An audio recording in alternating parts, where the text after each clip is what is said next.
ബിസ്മില്ലാഹിർ റഹ്മാനിർ റഹീം.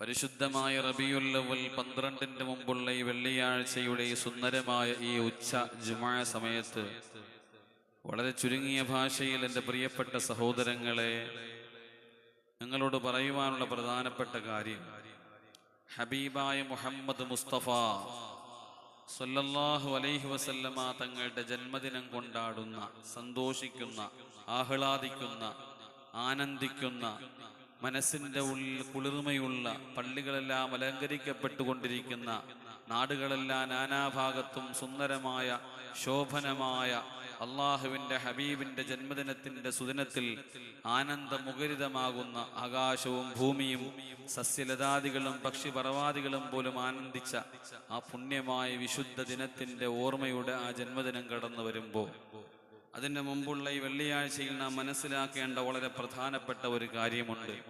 ഹബീബായ മുഹമ്മദ് മുസ്തഫ സല്ലല്ലാഹു അലൈഹി വസല്ലമ തങ്ങൾ ജനിച്ച ഈ ദിവസം തന്നെയാണ് അള്ളാഹുവിൻ്റെ ഹബീബ് വഫാത്തായതും. റബീഉൽ അവ്വൽ 12 തന്നെയാണ്. അപ്പൊ എന്തുകൊണ്ട് ജന്മദിനത്തിന്റെ സന്തോഷവും വഫാത്തിന്റെ ദിനത്തിനെ തിരസ്കരിക്കുകയാണോ എന്നുള്ള ചോദ്യം പലപ്പോഴും നമ്മുടെ സമൂഹത്തിൽ ഉയർന്നു വരാറുണ്ട്. സഹോദരങ്ങളെ, വിശുദ്ധമായ ഇസ്ലാമിൽ ഒരാൾ വഫാത്തായതിനു ശേഷം ദുഃഖാചരണം എന്നൊരു ചടങ്ങുണ്ട്. തഅസിയത്തിന്റെ ദിവസം എന്നാണ്. ഈ നിൽക്കുന്ന ഞാൻ വഫാത്തായാൽ എന്നെക്കുറിച്ച് ഓർത്ത് ദുഃഖിക്കേണ്ട അനുവദിക്കപ്പെട്ട ദിവസം 3 ദിവസമാണ്. അതുകൊണ്ടാണ് 3 ദിവസത്തിന് ശേഷം നമ്മുടെ നാടുകളിൽ മരണാനന്തരം ഒരു ഒരുമിച്ച് കൂടലും ആ മയ്യത്തിനു വേണ്ടി ദുആ ചെയ്ത് പിരിയുന്നതും അതാ 3 ദിവസത്തിന്റെ ദുഃഖാചരണമാണ്, തഅസിയത്തിന്റെ ദിവസം എന്ന് പറയും. ഇസ്ലാമിൽ 4മതൊരു ദുഃഖാചരണമില്ല, 4മത്തൊരു ദിവസമില്ല. പിന്നെ ഭർത്താവ് മരണപ്പെട്ടു പോയ ഭാര്യയ്ക്കാണ് പിന്നെ ദുഃഖാചരണം. അത് 4 മാസവും 10 ദിവസവുമാണ് ആ ദുഃഖാചരണം. അത് വിധവയായ പെണ്ണുങ്ങൾക്കാണ്. അല്ലാതെ ഇസ്ലാമിൽ ഒരു ദുഃഖാചരണം ഇല്ല. അള്ളാഹുവിന്റെ റസൂൽ ഒരിക്കൽ പോലും എവിടെയും ഞാൻ വഫാത്തായതിനു ശേഷം എല്ലാ റബീഉൽ അവ്വൽ 12-നും നിങ്ങൾ ദുഃഖാചരണം നടത്തണം എന്ന് അള്ളാഹുവിന്റെ റസൂൽ പറഞ്ഞിട്ടില്ല. അപ്പൊ ജനിച്ച ദിവസം സന്തോഷിക്കണമെന്ന് പറഞ്ഞിട്ടുണ്ടോ? വ്യക്തമായ തെളിവുകൾ നമ്മുടെ മുന്നിൽ ധാരാളമുണ്ട്. വിശുദ്ധമായ ഖുർആനിൽ തെളിവുണ്ട്, ഹദീസുണ്ട്, അനുചര വൃന്ദങ്ങളായ സ്വഹാബാക്കളുടെ 100 ചരിത്ര സംഭവങ്ങൾ ഉദ്ധരിക്കാനുണ്ട്. എൻ്റെ പ്രിയപ്പെട്ട സഹോദരങ്ങളെ, വിശുദ്ധമായ ഖുർആന്റെ ഒരു ആയത്ത് തന്നെ നോക്കൂ. നമ്മൾ ഒരു നബിദിനം വന്നാൽ യഥാർത്ഥത്തിൽ നബിദിന ആഘോഷം എന്നൊരു ഹെഡിങ്, അതും എനിക്ക് തോന്നുന്നു അതാണ് നമ്മുടെ മുന്നിൽ ഒരു വെല്ലുവിളി എന്നാണ്. നബിദിന ആഘോഷം എന്നൊരു ഹെഡിങ്, ആ ഹെഡിങ്ങിന്റെ കീഴിൽ നടക്കുന്ന നന്മകൾ ധാരാളമാണല്ലോ. അള്ളാഹുവിന്റെ റസൂലിന്റെ ജന്മദിനത്തിൽ നമ്മൾ ചെയ്യുന്നത് എന്താ? നമ്മുടെ മക്കളെ ഹബീബായ തങ്ങളുടെ മദ്ഹുകൾ പറയിപ്പിക്കുന്നു, റസൂലുള്ളാഹിനെ പറ്റിയുള്ള പഠനങ്ങൾ നടത്തുന്നു. അള്ളാഹുവിന്റെ റസൂലിന്റെ കുടുംബം, അവിടുത്തെ ജന്മദിനം, ആ ജീവിതത്തിൽ മുത്തുനബി തങ്ങൾ ചെയ്ത ചരിത്ര സംഭവങ്ങൾ, അത് വഅളുകളായി, പ്രസംഗങ്ങളായി, പാട്ടുകളായി, അള്ളാഹുവിന്റെ ഹബീബിന്റെ പേരുൾക്കൊള്ളുന്ന ബാങ്കുകളായി, ഇഖാമത്തുകളായി, നല്ല സുന്ദരമായ ശീലുകളിൽ നമ്മുടെ മക്കൾ പാടുകയും പറയുകയും ചെയ്യുന്നത് നബി തങ്ങളുടെ മദ്ഹാണ്, മൗലിദാണ്. അത് സുന്നത്താണെന്ന് മഹാന്മാരായ ഉലമാക്കൾ നമ്മെ പഠിപ്പിക്കുന്നുണ്ട്. ഒരു ഖുർആന്റെ ആയത്ത് നോക്കിയേ. ഒരു ഖുർആന്റെ ആയത്ത്, ബിസ്മില്ലാഹിർ റഹ്മാനിർ റഹീം. ഖുൽ ബിഫളലില്ലാഹി വബിറഹ്മതിഹി ഫബിദാലിക ഫൽയഫ്റഹൂ ഹുവ ഖൈറും മിമ്മാ യജ്മഊൻ. ഖുൽ നബിയേ പറയുക, ബിഫളലില്ലാഹി വബിറഹ്മതിഹി, അള്ളാഹുവിന്റെ ഔദാര്യം വരുമ്പോഴും, വബിറഹ്മതിഹി അവന്റെ കരുണ ഉണ്ടാകുമ്പോഴും, ഫബിദാലിക ഫൽയഫ്റഹൂ അതുകൊണ്ട് അവർ സന്തോഷിച്ചു കൊള്ളട്ടെ എന്ന് പറയുക നബിയേ. ഹുവ ഖൈറും മിമ്മാ യജ്മഊൻ, അത് ഏറ്റവും ഖൈറാണ് നബിയേ, നന്മയാണ് നബിയേ. ഇത് വിശുദ്ധമായ ഖുർആന്റെ ആയത്താണ്. എന്താണ് ഈ ആയത്തിൽ പറഞ്ഞിരിക്കുന്നത്? അള്ളാഹുവിന്റെ റഹ്മത്ത് വരുമ്പോഴും അള്ളാഹുവിന്റെ ഔദാര്യം വരുമ്പോഴും നിങ്ങൾ സന്തോഷിച്ചു കൊള്ളുക. അള്ളാഹുവിന്റെ ഔദാര്യം എന്താണ്? അള്ളാഹുവിന്റെ റഹ്മത്ത് എന്താണ്? മഹാനായ ഇബ്നു അബ്ബാസ് തങ്ങൾ തന്നെ പറയട്ടെ. മഹാനായ ഇബ്നു അബ്ബാസ് റളിയല്ലാഹു അൻഹു ആരാണ്? അള്ളാഹുവിന്റെ റസൂലിന്റെ ഒന്നാം നമ്പർ സ്വഹാബിയാണ്, റഈസുൽ മുഫസ്സിരീനാണ്. ഖുർആന്റെ ആയത്തുകളെ ഇങ്ങനെ വിശദീകരിക്കുന്ന ഒരു പണ്ഡിത സ്വഹാബി സ്വഹാബിമാരുടെ കൂട്ടത്തിൽ വേറെയില്ല, ഒരാളുമില്ല. റഈസുൽ മുഫസ്സിരീൻ. ഇന്ന് ത്വായിഫിൽ ചെന്നാൽ കാണാം നമുക്ക് മഹാനായ ഇബ്നു അബ്ബാസ് റളിയല്ലാഹു അൻഹുവിന്റെ വലിയൊരു പള്ളി, അബ്ബാസ് പള്ളി എന്നാണ് ത്വായിഫിലെ ആ പള്ളി അറിയപ്പെടുന്നത്. ആ ഇബ്നു അബ്ബാസ് റളിയല്ലാഹു അൻഹു പറയുന്നുണ്ട്, ഫളലുല്ലാഹ്, അള്ളാന്റെ ഔദാര്യം എന്ന് പറയുന്നത് അത് ഇൽമാണ്. ആ ഇൽമ് കിട്ടിയാൽ നിങ്ങൾ സന്തോഷിക്കണേ, അൽഹംദുലില്ലാഹ് എന്ന് നിങ്ങൾ പറയണേ. പുതിയൊരു ഇൽമ് കിട്ടി, പുതിയൊരു അറിവ് കിട്ടി നിങ്ങൾക്കൊരു ദിവസം, അപ്പൊ നിങ്ങൾ പറയേണ്ടത് അൽഹംദുലില്ലാഹ് എന്ന് പറയണം. ഈ അൽഹംദുലില്ലാഹ് പറയാത്തോണ്ടാണ് നമുക്ക് ഈ ഇൽമ് പിന്നെ കിട്ടാത്തത്. അള്ളാഹു നമുക്ക് ഈമാൻ തരുമാറാവട്ടെ. ഒന്നുറക്കാം ആമീൻ പറഞ്ഞ് അള്ളാഹു ഈമാൻ തരട്ടെ. അള്ളാഹു നമുക്ക് ഈമാൻ തരട്ടെ. സഹോദരങ്ങളെ, വളരെ ഗൗരവമാണ്. എന്താണ് റഹ്മത്ത്? എന്താണ് കരുണ? റഹ്മത്ത് വന്നാൽ നിങ്ങൾ സന്തോഷിച്ചു കൊള്ളുക. എന്താണ് റഹ്മത്ത് എന്നറിയോ സഹോദരങ്ങളെ? മഹാനായ ഇബ്നു അബ്ബാസ് റളിയല്ലാഹു അൻഹു തന്നെ പറയുന്നുണ്ട്, ഹുവ മുഹമ്മദ് മുസ്തഫ, ഹുവ മുഹമ്മദ് മുസ്തഫ. ആ റഹ്മത്ത് വേറൊന്നുമല്ല. റഹ്മത്ത് എന്ന് പറഞ്ഞാൽ അത് മുഹമ്മദ് മുസ്തഫ സല്ലല്ലാഹു അലൈഹി വസല്ലമ തങ്ങളാണ്. ആകാശത്തിറങ്ങിയതിൽ നിന്നും ഭൂമിയിൽ മുളച്ചു പൊങ്ങിയതിൽ നിന്നും കാരുണ്യത്തിന്റെ ഏറ്റവും ഉന്നതമായ കാരുണ്യം ഏതെന്നറിയോ? മഹാനായ ഇബ്നു അബ്ബാസ് തങ്ങളാണ് പറയുന്നത്, അത് മുഹമ്മദ് മുസ്തഫ, മുഹമ്മദ് മുസ്തഫ സല്ലല്ലാഹു അലൈഹി വസല്ലമ. അതെങ്ങനെയാണ് മുഹമ്മദ് മുസ്തഫ എന്ന് പറയുന്നത്? അതും ഖുർആൻ തന്നെയാണ് തെളിവ്. നബിയെ പറഞ്ഞു കൊടുക്ക്, വമാ അർസൽനാക ഇല്ലാ റഹ്മത്തൽ ലിൽ ആലമീൻ. ലോകത്തിന് കാരുണ്യമായിട്ടല്ലാതെ അങ്ങേ നാം പടച്ചിട്ടില്ല നബിയേ. അങ്ങനെ ഒന്നിനെ പറ്റിയും അല്ലാഹു പറഞ്ഞിട്ടില്ല, ഒരു വസ്തുവിനെ പറ്റിയുമല്ല, കാരുണ്യമായിട്ടല്ലാതെ അതിനെ പടച്ചിട്ടില്ല എന്ന് മുഹമ്മദ് നബിയെ പറ്റിയല്ലാതെ ഒരു വസ്തുവിനെ പറ്റിയും അല്ലാഹു ഖുർആനിൽ പരിചയപ്പെടുത്തിയിട്ടില്ല. വമാ അർസൽനാക, അങ്ങേ അയച്ചിട്ടില്ല, ഇല്ലാ റഹ്മത്തൽ ലിൽ ആലമീൻ, ലോകത്തിന് കാരുണ്യമായിട്ടല്ലാതെ, കരുണയായിട്ടല്ലാതെ. ആരാണിത് പറയുന്നത്? കേവലം ഒരു അമ്പിയാക്കളിൽപ്പെട്ട ഒരാളല്ല, സൃഷ്ടിജാലങ്ങളിൽപ്പെട്ട ഒരാളുമല്ല, സൃഷ്ടാവായ ഉടയ തമ്പുരാനായ അല്ലാഹ് തന്നെ പറയാൻ. ആ റഹ്മത്ത് വന്നാൽ സന്തോഷിച്ചു കൊള്ളുക. സന്തോഷിക്കണ്ടേ പ്രിയപ്പെട്ടവരെ? നബിദിനത്തിൽ പിന്നെ ഖുർആൻ തെളിവാണല്ലോ, വിശുദ്ധമായ ഖുർആൻ തെളിവാണല്ലോ. വിശുദ്ധമായ ഖുർആന്റെ ആയത്ത് വിശദീകരിച്ചുകൊണ്ട് തന്നെ പറയുന്നുണ്ട്, വമാ അർസൽനാക ഇല്ലാ റഹ്മത്തൽ ലിൽ ആലമീൻ, ലോകത്തിന് കാരുണ്യമായിട്ടല്ലാതെ അങ്ങേ നാം പടച്ചിട്ടില്ല നബിയേ. ആ ആയത്തിനെ വിശദീകരിച്ചുകൊണ്ട് തന്നെ പറയുന്നുണ്ട്, അന്നല്ലാഹ ജഅല മുഹമ്മദൻ റഹ്മത്തൽ ലിൽ ആലമീൻ, മുത്ത് നബിയെ അല്ലാഹു റഹ്മത്തായിട്ടാണ് പടച്ചത്. ആരെങ്കിലും ഈ റഹ്മത്തിനെ സ്വീകരിച്ചാൽ അവൻ വിജയിച്ചു എന്ന് ഇബ്നു കസീർ നിവേദനം ചെയ്യുന്നുണ്ട്. അബുൽ അബ്ബാസ് അൽ മുർസി തങ്ങൾ പറയുന്നുണ്ട്, നബി തങ്ങൾ തന്നെ പറയുന്നുണ്ട്, ലനാ ഹദിയാ, ഈ മുഹമ്മദ് എന്ന് പറയുന്നത് ഈ ലോകത്തിന് മുഴുവനും അല്ലാഹു കൊടുത്തൊരു ഹദിയാണ്, ഒരു സമ്മാനമാണെന്ന് പറയുന്നുണ്ട്. മഹാന്മാരായ ഉലമാക്കൾ ഈ ആയത്തിനെ വിശദീകരിക്കുന്നത് ചെറിയ രീതിയിലൊന്നുമല്ല, ഞാൻ വിശദീകരിക്കുന്നില്ല. ഇത്ര മനസ്സിലാക്കിയാൽ മതി. വെസ്റ്റ് മുടിക്കൽ പള്ളിയുടെ ഉള്ളിലിരിക്കുന്നവരെ, വിശുദ്ധമായ നബിദിനത്തിൽ നാം സന്തോഷിക്കണേ. ഇത് ഖുർആനാണ് നമ്മളെ പഠിപ്പിച്ചത്. കാരണം ലോകത്തിന്റെ കാരുണ്യം മുഹമ്മദ് മുസ്തഫ.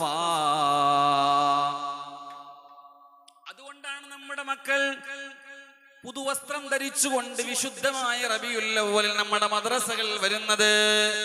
അതിന് പണ്ഡിതന്മാർ ഒന്നടങ്കം ലോകത്തുള്ള ഒരു സുന്നത്ത് ജമാഅത്തിന്റെ 12, 15, 20, 25 കൊല്ലം പഠിച്ച ആലിമീങ്ങൾ അത് ചെയ്യൂ മക്കളെ, ഹബീബിന്റെ മദ്ഹ് പാടൂ മക്കളെ എന്ന് പറയുന്നത് നല്ല ഒന്നാന്തരം നമ്പർ 1 ആലിമീങ്ങളാണ്. അതുകൊണ്ട് മനസ്സു തുറന്നൊന്നു വരാം. ഈ റബീഉൽ അവ്വൽ 12-ാം രാവിൽ നമ്മുടെ മദ്രസകൾ നടക്കുന്ന എല്ലാ കലാപരിപാടികളിലും മുത്തുനബി തങ്ങൾക്ക് വേണ്ടി വരാം. ഹബീബായ തങ്ങളെ നമുക്കുള്ളൂ, ഹബീബായ തങ്ങളെ നമുക്കുള്ളൂ. സഹോദരങ്ങളെ, ഈമാനുള്ള ഒരു മരണം കിട്ടണോ മുത്തുനബി തങ്ങളെ കൂടാതെ കഴിയില്ല. നിസ്കരിച്ചാ പോരാ, നോമ്പ് പിടിച്ചാ പോരാ, ഹജ്ജ് ചെയ്താ പോരാ, മുത്തുനബി തങ്ങളെ ഉൾക്കൊണ്ടേ പറ്റൂ. എന്റെ നബി തങ്ങളാണ് എന്നെ അള്ളാനെ പരിചയപ്പെടുത്തിയത്, എന്റെ നബി തങ്ങളാണ് എനിക്ക് ദീൻ പഠിപ്പിച്ചു തന്നത്. എന്റെ നബി തങ്ങളെ അംഗീകരിക്കാതെ, മുത്ത് നബി തങ്ങളെ ഇഷ്ടപ്പെടാതെ, ആ നബി തങ്ങൾ പരിചയപ്പെടുത്തിയതിനെ അംഗീകരിക്കാതെ ഈമാനുള്ള മരണം എനിക്ക് കിട്ടില്ല എന്ന് ഉറച്ചു വിശ്വസിക്കണം. ഭയപ്പെട്ടു ആരെന്നറിയോ ഭയപ്പെട്ടത്? അള്ളാഹുവിന്റെ റസൂലിനെ എന്നും കണ്ട, അള്ളാഹുവിന്റെ അടുക്കൽ നിന്നൊരു ദൂതുമായിട്ട് മെസ്സേജുമായിട്ട് മുത്തുനബി തങ്ങളുടെ അടുക്കൽ നിരന്തരം വന്നുകൊണ്ടിരുന്ന കോണ്ടാക്ട് 2 വ്യക്തികളുമായിട്ട്, ഒന്ന് അള്ളാഹുവായിട്ട്, ഇപ്പൊ അള്ളാഹുവിന്റെ റസൂലുമായിട്ട് ബന്ധമുള്ള ഒരേ ഒരാളെ ദുനിയാവിലുള്ളൂ. അത് റൂഹുൽ അമീൻ മലക്ക് ജിബ്രീൽ. എന്തൊരു ഭാഗ്യവാനായ മലക്കാണ്. ഞാൻ പലപ്പോഴും ആലോചിച്ചിട്ടുണ്ട്, ഇത്ര ഭാഗ്യമുള്ള ഒരു സൃഷ്ടി, അള്ളാഹുവിന്റെ റസൂലുമായിട്ട് മാത്രം കോണ്ടാക്ട്. നോക്ക്, ജിബ്രീൽ അലൈഹിസ്സലാത്തു വസ്സലാം പറയുന്നുണ്ട്, കാലൽ ജിബ്രീൽ അലൈഹിസ്സലാത്തു വസ്സലാമിനോട് അള്ളാഹുവിന്റെ റസൂല് ചോദിക്കുന്നുണ്ട് ഒരു ദിവസം, ഹൽ അസാബക മിൻ ഹാദിഹി റഹ്മത്തി ശൈഉൻ നബിയേ, ഈ റഹ്മത്തിൽ നിന്ന്, ഈ മുത്ത് നബിയായ എന്റെ റഹ്മത്തിൽ നിന്ന് എന്തെങ്കിലും നിങ്ങൾക്ക് കിട്ടിയിട്ടുണ്ടോ നബിയേ? എന്തെങ്കിലും ഉപകാരം നിങ്ങൾക്ക് കിട്ടിയിട്ടുണ്ടോ നബിയേ? ജിബ്രീലേ, അല്ലാഹുവിന്റെ റസൂൽ ചോദിക്കുകയാണ് ജിബ്രീലിനോട് അലൈഹിസ്സലാത്തു വസ്സലാം. അല്ലാഹു നമുക്ക് തൗഫീഖ് തരട്ടെ. ഒരു സ്വലാത്ത് നല്ലോണം ചൊല്ലിക്കേ. സ്വലാത്തുല്ലാഹ് സലാമുല്ലാഹ് അലാ ത്വാഹ റസൂലില്ലാഹ്.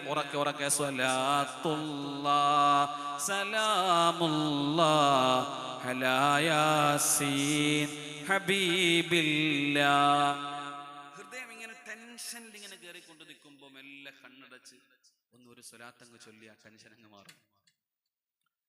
വല്ലാത്ത ടെൻഷൻ ഇരിക്കുമ്പോൾ നിങ്ങൾ കണ്ണടച്ചുകൊണ്ടൊരു സ്വലാത്തങ്ങ് ചൊല്ലി നോക്ക്, ആ ടെൻഷൻ മാറും. അല്ലാഹു തൗഫീഖ് തരട്ടെ. ഉറക്കാമീൻ പറ, അല്ലാഹു തൗഫീഖ് തരട്ടെ, അല്ലാഹു തൗഫീഖ് തരട്ടെ. ജിബ്രീലിന് പോലും ഉപകാരം കിട്ടി. എന്നെ കൊണ്ട് എന്തെങ്കിലും ഉപകാരം, ഈ റഹ്മത്ത് കൊണ്ട് എന്തെങ്കിലും ഉപകാരം കിട്ടിയിട്ടുണ്ടോ ജിബ്രീൽ നിങ്ങൾക്ക്? അതേ നബിയേ, നഅം, അതെ കിട്ടിയിട്ടുണ്ട്. അഖ്ശൽ അഖിബാ, എന്റെ അന്ത്യം എങ്ങനെയാകുമെന്നൊരു ഭയം എനിക്കുണ്ടായിട്ടുണ്ട്. എനിക്കും നിങ്ങൾക്കും ഇല്ലല്ലോ. ഞാൻ എങ്ങനെ മരിക്കുമ്പോ എന്റെ അവസ്ഥ ഏത് രീതിയിലാകുമെന്നുള്ള ഭയം എനിക്കും നിങ്ങൾക്കും ഇല്ലല്ലോ.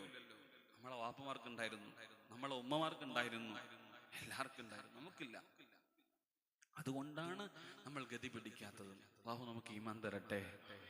ഞങ്ങൾ എങ്ങനെ ജീവിക്കും എന്നുള്ളതിനെ കുറിച്ചാണ് നമ്മുടെ ടെൻഷൻ. നാളെ എങ്ങനെ നമ്മൾ നല്ല ഫുഡ്, എങ്ങനെ നമ്മുടെ ബിസിനസ്, ഇതിനെക്കുറിച്ചാണ് നമ്മുടെ ടെൻഷൻ. അങ്ങനെയാണ് നമ്മുടെ ഹമ്മ മൊത്തം. നമ്മുടെ ബിസിനസ്, നമ്മുടെ വീട്, നമ്മുടെ വാഹനം, അതിൻ്റെ കാര്യങ്ങൾ. എങ്ങനെ മരിക്കും എന്നുള്ളതിനെ കുറിച്ച് ജിബ്രീൽ ഒരു തെറ്റ് പോലും ചെയ്യാത്ത, സ്വർഗത്തിന്റെ ഉന്നതമായ സ്ഥാനത്തിരിക്കേണ്ട, അള്ളാഹുവും റസൂലുമായിട്ട് മാത്രം കണക്ഷനുള്ള ജിബ്രീൽ ഭയപ്പെട്ടു. അള്ളാഹു നമുക്ക് ഈമാൻ തരട്ടെ, അള്ളാഹു നമുക്ക് ഈമാൻ തരട്ടെ. ജിബ്രീൽ അലൈഹിസ്സലാത്തു വസ്സലാം പറഞ്ഞു, കുന്ത അഖ്ശൽ അഖിബാ, എന്റെ അന്ത്യത്തിനെ കുറിച്ച് ഞാൻ ഭയപ്പെട്ടിട്ടും നബിയേ ലിസനാ ഇല്ല. അല്ലാഹു എന്നെ ഒന്ന് പുകഴ്ത്തിയതുവരെ വജല്ല അലാ ബിഖൗലിഹി ദീ ഖുവ്വത്തിൻ ഇൻദ ദിൽ അർശി മകീൻ മുതാഇൻ സമ്മ അമീൻ. അർശിന്റെ അടുക്കൽ അടുപ്പമുള്ളവനെ, വിശ്വസ്തനും അനുസരണയുമുള്ള മലായിക. അങ്ങനെ ഒരു മലക്കാണ് നബിയേ. ജിബ്രീൽ എന്ന് അല്ലാഹ് പറയുന്നത് വരെ നബിയേ അങ്ങയുടെ അടുക്കൽ അത് വന്നത് കൊണ്ടല്ലേ, അങ്ങേ അല്ലാഹു അറിയിച്ചത് കൊണ്ടല്ലേ എനിക്ക് സമാധാനമായത്, എന്റെ ഭയം മാറിയത്. മുത്ത് നബി തങ്ങളെ, അങ്ങയെ കൊണ്ടാണ് എന്റെ ആഖിബത്ത് നന്നായത്. അങ്ങില്ലായിരുന്നുവെങ്കിൽ ജിബ്രീലിന് പോലും നല്ലൊരു മരണം കിട്ടില്ലായിരുന്നു നബിയേ. പിന്നെന്താ നമുക്ക് പറഞ്ഞ, പിന്നെ എന്താ മുഅ്മിനീങ്ങളെ, മുത്ത് നബി തങ്ങളെ, അങ്ങയെ കൊണ്ടേ ഞങ്ങളെ ആഖിബത്ത് നന്നാവുകയുള്ളൂ, അന്ത്യം നന്നാവുകയുള്ളൂ. അത് ശിർക്കാവൂല്ല, അത് കുഫ്റാവൂല്ല, അത് ഹറാമാവൂല്ല. അങ്ങനെ തുമ്മിയാൽ തെറിച്ചു പോകുന്ന ഈമാനാണെങ്കിൽ പോട്ടെ എന്ന് വെക്കണം. മുത്ത് നബി തങ്ങളെ ഒന്ന് വിളിച്ചാൽ തെറിച്ചു പോകുന്ന ഈമാനാണെങ്കിൽ പോട്ടെ എന്ന് വെക്കണം. എടാ, ശിർക്ക് പറഞ്ഞാൽ അല്ലാഹുവിനെ പോലെ വേറെ ഒരു ഇലാഹുണ്ട് എന്ന് വിശ്വസിക്കലാണ് ശിർക്കെങ്കിൽ, മുത്ത് നബി തങ്ങളെ പറ്റി എനിക്കറിയാ, എന്റെ ഹബീബാ, അള്ളാന്റെ അടിമയാ, അള്ളാന്റെ റസൂലാ, എന്റെ ഹബീബാ, എന്റെ മുത്ത് നബി തങ്ങളാ. ഈ വിശ്വാസത്തിൽ ശിർക്കില്ല. ഇത് തൗഹീദാണ്, ഇത് സുന്നത്താണ്, നിർബന്ധമാണ്. ഇങ്ങനെ അംഗീകരിക്കാം. ഇതിന്റെ അപ്പുറം പോയാൽ ബൗണ്ടറിക്ക് പുറത്താകും, ഇസ്ലാമിന്റെ ബൗണ്ടറിയുടെ പുറത്താകുമെന്ന് നമ്മളെ പഠിപ്പിച്ചത് സുന്നത്ത് ജമാഅത്തിന്റെ പ്രഗത്ഭരായ പണ്ഡിത പടുക്കളായ, കിതാബെല്ലാം തിരിയുന്ന ചെറുവിധ ചെറുവണം നടത്തിയിട്ട് ദീനെന്താണെന്ന് പഠിച്ച് നല്ല ഈമാനോടെ ഈ ദുനിയാവിൽ നിന്ന് വിട പറഞ്ഞു പോയ ആലിമീങ്ങളാണെങ്കിൽ എന്തിനാ മുഅ്മിനെ നമ്മൾ ഭയപ്പെടുക? ലവലേശം ഭയപ്പെടണ്ട. എന്റെ ഹബീബിന്റെ ജന്മദിനത്തിൽ ഞാൻ സന്തോഷിക്കും ഇൻഷാ അല്ലാഹ്. ഞാൻ മൗലിദ് ഓതും ഇൻഷാ അല്ലാഹ്. ഞാൻ ആ ഹബീബിനോട് സലാത്തും സലാമും ചൊല്ലും ഇൻഷാ അല്ലാഹ്. ആ റബീഉൽ അവ്വലിന് മുമ്പുള്ള വെള്ളിയാഴ്ചയുടെ പുണ്യമായി ജുമയുടെ നേരം എന്റെ ഹബീബിനെ ഓർത്തൊന്ന് കരയും ഞാൻ, എന്റെ ഹബീബിനെ കുറിച്ച് പാടി ഞാൻ, എന്റെ റസൂലുള്ളാഹിനെ പറ്റി ഞാൻ പാടി പുകഴ്ത്തുമെന്ന് പറയുന്നത് സ്വഹാബാക്കൾ ഉന്നതരാണല്ലോ. സ്വഹാബാക്കൾ ഉന്നതരാണല്ലോ. അവരാസ്വദിച്ചു നബി എന്താണെന്ന്. മുത്ത് നബി തങ്ങൾ തന്നെ പറയുന്നുണ്ടല്ലോ, അത്തഹദ്ദുസു ബിനിഅമത്തില്ലാ. ഒരു നിഅമത്ത് നിങ്ങൾക്ക് കിട്ടിയാൽ, നമുക്ക് കിട്ടിയ ഏറ്റവും വലിയ നിഅമത്ത് എന്താ? നമുക്ക് കിട്ടുന്ന ഏറ്റവും വലിയ നിഅമത്ത് എന്താ? നമ്മൾ ഒരു വലിയ കുടുംബത്തിൽപ്പെട്ട ആളായതാണോ? നല്ല സമ്പന്നരായതാണോ? നമ്മുടെ വാപ്പാടെ മകനായതാണോ? നമ്മുടെ ഉമ്മാടെ വയറ്റിൽ പിറന്നതാണോ? ഒന്നുമല്ലല്ലോ. നമുക്ക് കിട്ടിയ ഏറ്റവും വലിയ നിഅമത്ത് മുഹമ്മദുൻ അഷ്റഫുൽ അറാബി വൽ അജ്മി, മുഹമ്മദുൻ ഖൈറു മൻ യംശി അലാ ഖദമി. മുഹമ്മദ് നബിയെ, അങ്ങയുടെ ഉമ്മത്താവാൻ കഴിഞ്ഞത് തന്നെയാണ്, അങ്ങയുടെ ഉമ്മത്തിൽപ്പെട്ട ഒരാളാകാൻ കഴിഞ്ഞത് തന്നെയാണ് ഈ നിൽക്കുന്ന വാള് പറയുന്നവന്റെ ഭാഗ്യം.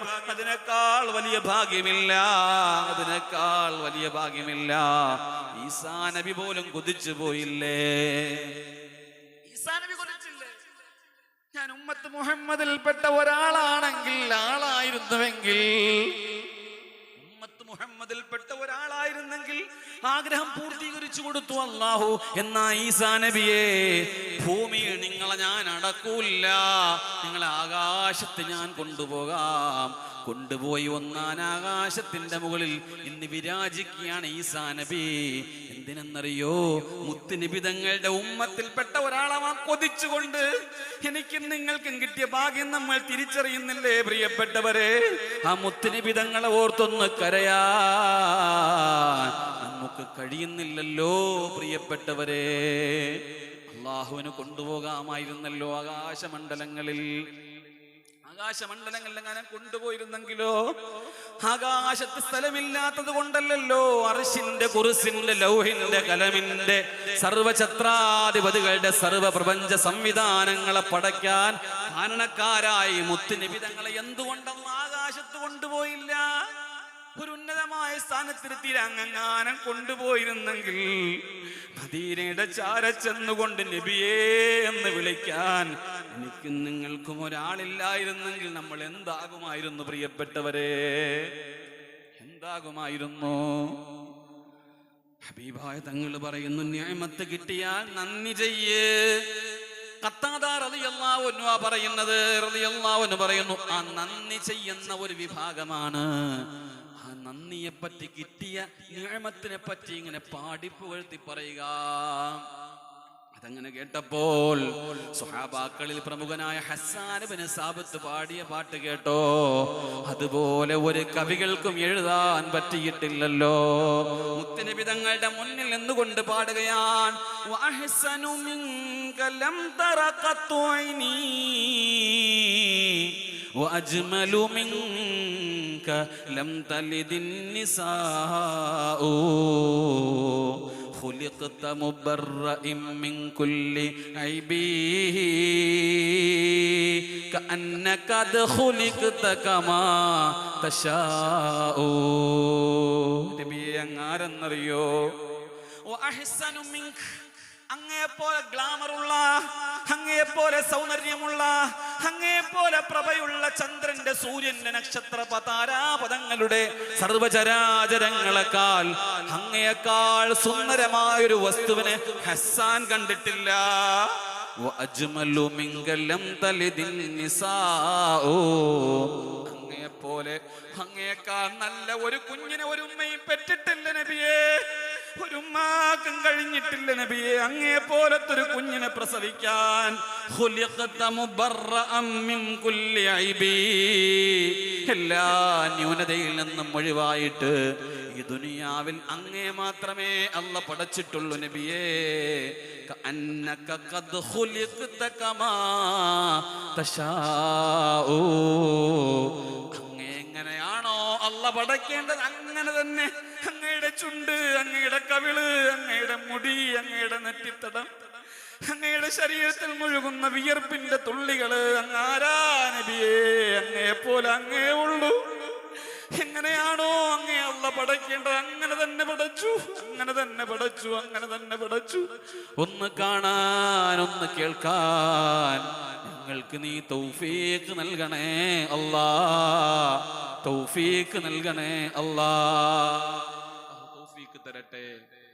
നബിതങ്ങൾ മദീനയിൽ ഇങ്ങനെ ഇരിക്കുക, മുത്തുനബിതങ്ങൾ മദീനയിൽ ഇങ്ങനെ ഇരിക്കുക. പ്രിയപ്പെട്ടവരെ, ഒരു സ്വഹാബി, അറാബിയായ ഒരു മനുഷ്യൻ ഒരു കൊല ഈത്തപ്പഴം ഒരു കൊല മുന്തിരി അല്ലാഹുവിന്റെ റസൂലിന് കൊണ്ടിങ്ങനെ കൊടുക്കുകയാണ്. നബിയേ,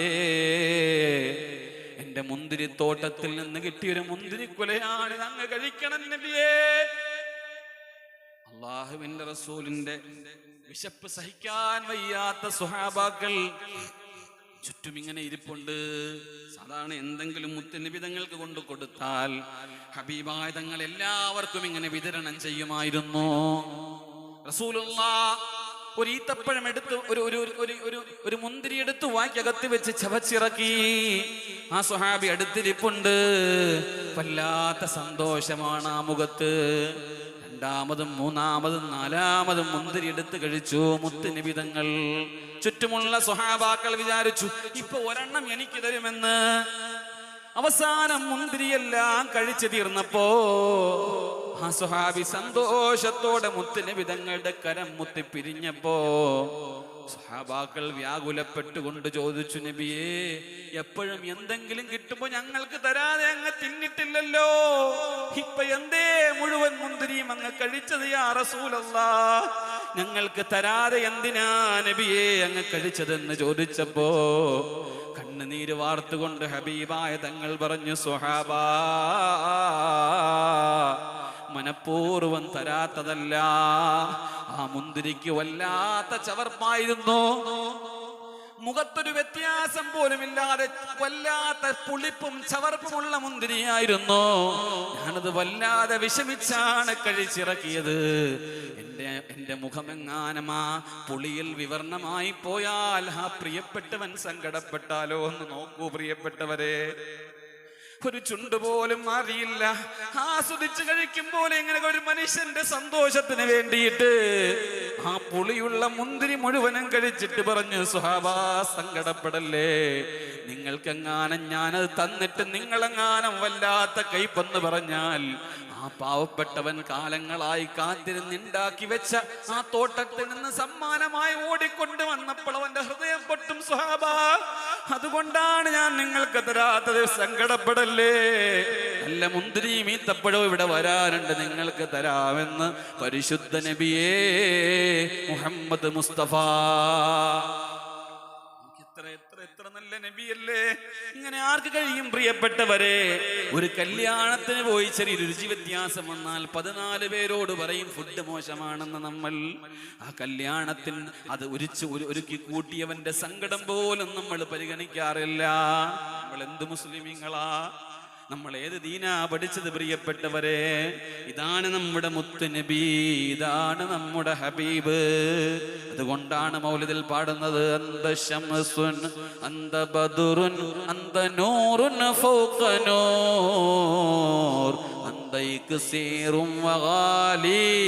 അങ്ങേക്കാൾ ഉന്നതനായ ഒന്നുമില്ല നബിയെ. സൂര്യനില്ല, ചന്ദ്രനില്ല, ഒന്നുമില്ല.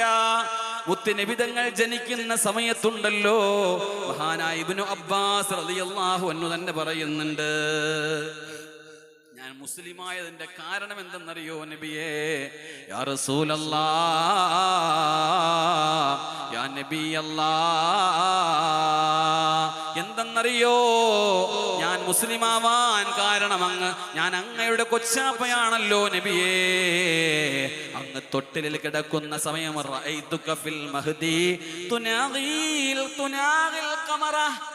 അങ്ങിങ്ങനെ ചന്ദ്രനോട് ഇങ്ങനെ വല്ലാതെ സംസാരിക്കുന്നുണ്ട്. തൊട്ടിൽ കിടന്ന് കുഞ്ഞായപ്പോ കൊച്ചു കുഞ്ഞുങ്ങൾ ചന്ദ്രനോട് കിന്നാരം പറയുന്ന, ഒറിജിനലായിട്ട് അങ്ങ് കിന്നാരം പറയുന്നത് ഞാൻ കേട്ടു നബിയേ. വതുശീറു ഇലാ ബിഇസ്ബഇക, അങ്ങ് വിരലിങ്ങനെ ചൂണ്ടുമ്പോ ആ ചൂണ്ടുന്ന ഭാഗത്തോട്ട് ചന്ദ്രൻ ഇങ്ങനെ മാറുന്നുണ്ട് നബിയേ. ഫഹൈസു അശർത ഇലൈഹി മാലാ, അങ്ങ് എങ്ങട്ടാണോ വിരൽ ചൂണ്ടുന്നത് ചന്ദ്രൻ അനുസരണയോടെ മാറുന്നുണ്ട് നബിയേ. ഇന്നീ കുന്തു, അത് പറഞ്ഞപ്പോ മുത്ത് നബി തങ്ങൾ പറയുന്നുണ്ട്, ഇന്നീ കുന്തു അഹദിസുഹു യുഹദ്ദിസുനി വയുൽഹിനി അനിൽ ബുകാ. അബ്ബാസ് തങ്ങളെ, നിങ്ങൾക്ക് ഇനിയും കേൾക്കണോ കൂടുതൽ? ഞാൻ തൊട്ടിലിൽ കിടന്നു നടന്ന സംഭവങ്ങളുടെ അത്ഭുതങ്ങൾ നിങ്ങൾക്ക് ഇനിയും കേൾക്കണോ? ഞാൻ കരഞ്ഞുകൊണ്ടിരിക്കുമ്പോ തൊട്ടിലെങ്ങാനും ഞാൻ കരഞ്ഞാൽ എന്നോട് കിന്നാരം പറയാൻ വരുന്നത് മലായിക്കത്തുകളായിരുന്നു. അവരെനിക്ക് തണലിട്ട് തരുമായിരുന്നു.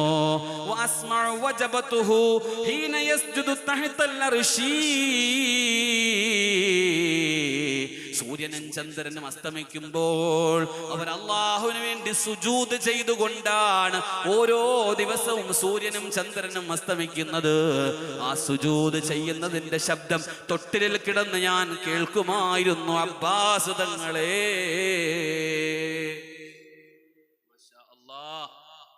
ആരറിയുന്നു ഈ അത്ഭുതങ്ങൾ, ആരറിയുന്നു ഈ സംഭവങ്ങൾ? അതുകൊണ്ടാണ് പറഞ്ഞത്, തിങ്കളാഴ്ച എനിക്ക് സന്തോഷമുള്ള ദിവസമാണ്. ഞാൻ അന്നാണ് പ്രസവിക്കപ്പെട്ടത്. അന്ന് നിങ്ങൾ നോമ്പ് നോറ്റുകൊള്ളുക. അന്ന് പാവങ്ങൾക്ക് ഭക്ഷണം കൊടുക്കും. ഇമാമിങ്ങൾ പറയുന്നു, തിങ്കളാഴ്ചയും റബിയുൽ അവ്വൽ 12-ന്റെ തിങ്കളാഴ്ചയും മുത്തുനബി തങ്ങളുടെ ജന്മദിനം ഒരുമിച്ച് വന്നാൽ അന്ന് നിങ്ങൾ ആ സുന്നത്ത് നോമ്പ് മാറ്റി വെച്ചിട്ട് മുത്തുനബി തങ്ങളുടെ ജന്മദിനത്തിൽ സന്തോഷിച്ചുകൊള്ളൂ. നിങ്ങൾ ഭക്ഷണം വിതരണം ചെയ്തുകൊള്ളൂ, നിങ്ങൾ മധുര പലഹാരങ്ങൾ കൊടുത്തുകൊള്ളൂ എന്ന് മഹാന്മാരായ ഇമാമിങ്ങൾ അവരുടെ കിതാബുകൾ രേഖപ്പെടുത്തി വെച്ചിട്ടുണ്ട്. അതുകൊണ്ട് നിങ്ങൾ വരി, ഇൻഷാ അല്ലാഹ്. അല്ലാഹു നമുക്ക് തൗഫീഖ് തരട്ടെ. അല്ലാഹു നമുക്ക് തൗഫീഖ് തരട്ടെ. അല്ലാഹു നമുക്ക്